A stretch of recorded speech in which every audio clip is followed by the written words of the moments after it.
Hasil melawan Chelsea jelas dirasa menjadi momentum yang baik bagi MU untuk berkembang lebih konsisten lagi. Meskipun begitu masih banyak catatan yang mesti diperbaiki oleh Ten Hag, di mana tentu saja penampilan Andre Onana yang kembali jebol lewat sebuah tendangan yang harusnya bisa diantisipasi. Sesuatu yang kemudian mematik pertanyaan dari berbagai pihak, diantaranya Louis Saha, Jamie O'Hara, dan Dwayne York. Yap, mereka mempertanyakan emang sejelek apa sih Altay Bayindir sampai-sampai beneran gak diberikan kesempatan sekalipun oleh Ten Hag. Padahal bila dilihat-lihat, Bayindir ini bukan kiper jelek, dan gitu-gitu dia ini kiper utama timnas Turki. Maka dari itu wajar bila banyak yang merasa heran kenapa Ten Hag seolah memberikan harapan kosong kepada Bayindir.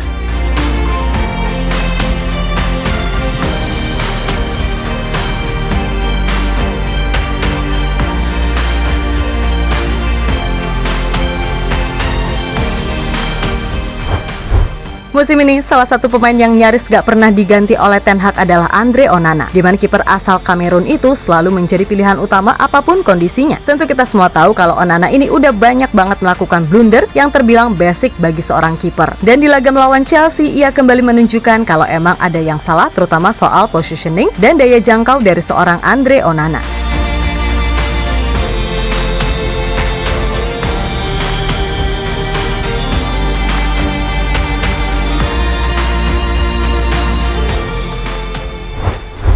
Yap, di laga tersebut gol yang dicetak oleh Cole Palmer emang keren. Akan tetapi itu harusnya tak terjadi andai Onana lebih sigap. Kita bukan menyalahkan tanpa dasar. Sebab bila dicermati, tendangan Palmer ini pelan banget. Ya emang sih arahnya ke pojok, tapi Onana sendiri sebenarnya ada dalam posisi di mana ia seharusnya bisa menjangkau. Namun yang terjadi kan enggak begitu. Jangkauannya enggak nyampe dan harus diakui meskipun berpostur 190 cm, akan tetapi lengannya Onana itu pendek. Sehingga itulah kenapa ia seringkali enggak nyampe dalam menjangkau bola-bola semacam itu.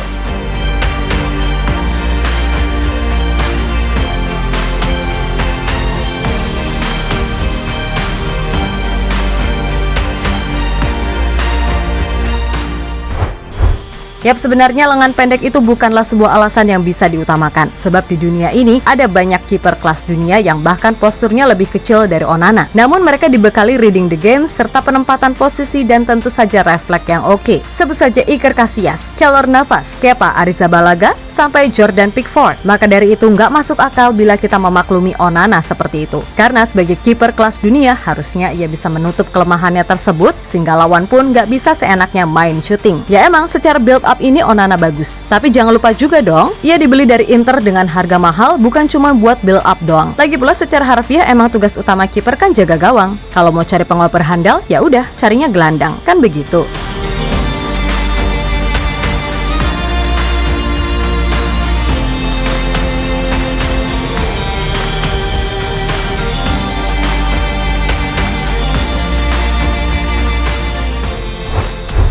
Ia melihat segala apa yang ada, maka tak heran bila Louis Saha, Jamie O'Hara, dan Dwayne York sangat mempertanyakan keputusan Ten Hag yang sampai detik ini masih belum juga memberikan Altay Bayindir kesempatan. Sebab bagaimanapun Bayindir tentu punya hak yang sama, apalagi di saat Onana ini udah jebol 32 kali sepanjang musim ini. Maka sedikit aneh gitu loh, dia telah diremehkan. Saya tidak sepenuhnya setuju dengan manajemen Ten Hag, ucap Saha dilansir dari Mirror. Onana adalah seorang kiper yang harus mencegah bola masuk ke dalam gawang, itu tugasnya. Tidak peduli di depannya ada seekor anjing sekalipun, Onana harus bisa sebaik mungkin mencegah bola masuk ke dalam gawang. Beberapa waktu lalu, ia mengoperkan bola ke striker lawan. Sekarang ia tidak punya tangan. Kata O'Hara seperti dilansir dari Football 365. Menurut saya Onana tidak sebagus De Gea dahulu dan orang-orang perlu mengawasinya dengan sangat hati-hati. Selain itu, apa dasar Ten Hag tidak memberikan kesempatan kepada Altay Bayindir? Ujar Dwayne York dilansir dari Manchester Evening News.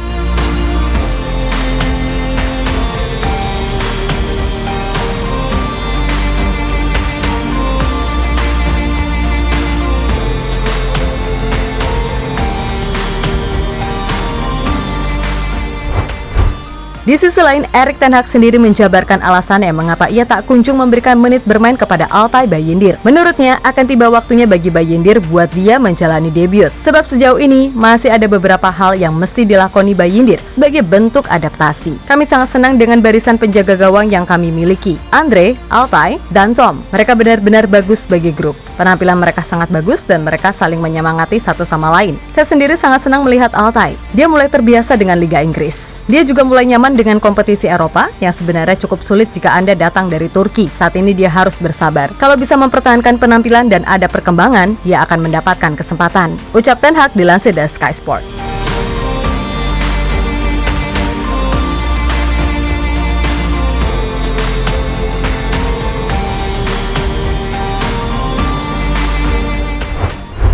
Ya, berkaca dari apa yang dikatakan oleh Ten Hag sebenarnya cukup janggal dari beberapa sisi. Sebab bagaimanapun adaptasi paling cepat dilakukan ketika seorang pemain ini dimainkan. Paling enggak ya saat Piala Carabao kemarin. Namun yang terjadi kan nggak begitu. Pokoknya hidup mati ya untuk Onana, Onana, dan Onana. Dan jika benar begitu agak kasihan sih dengan Bayindir, ya seperti di PHP gitu. Akan tetapi, ya semoga aja di Januari nanti saat Onana ini tampil di Piala Afrika, Bayindir bisa membuktikan kualitasnya. Itu pun kalau Onana jadi pergi. Sebab menurut laporan terbaru, Onana ini ragu akan pergi ke Piala Afrika atau tidak. Hal itu diketahui kalau Onana merasa khawatir posisinya bakal direbut Bayindir saat ia pergi. Maka dari itu, sampai semuanya jelas, kalian fans MU yang sentosa, nikmati saja pekan demi pekan yang ada bersama dengan aksi Onana yang ciamik dan menghibur. Oke?